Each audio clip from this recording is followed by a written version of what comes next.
Hello everyone. तर आज मी गेले होते एका लग्नाला आणि तिथे ही आहे माझी मैत्रीण. आम्ही दोघीजणी गेलो होतो आणि आमच्या आहो पण आमच्यासोबत होते आणि दोन मैत्रिणी जमल्यावर काही गप्पा कमी होतात.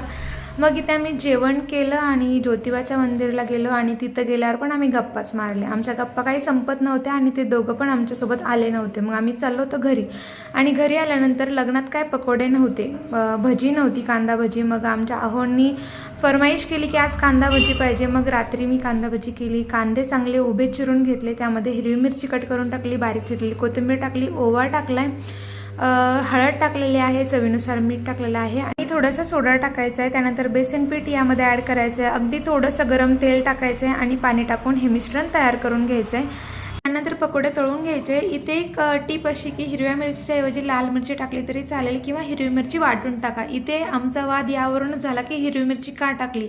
मग मी सर्व हिरवी मिरची काढली, लाल मिरची टाकली आणि पकोडे हे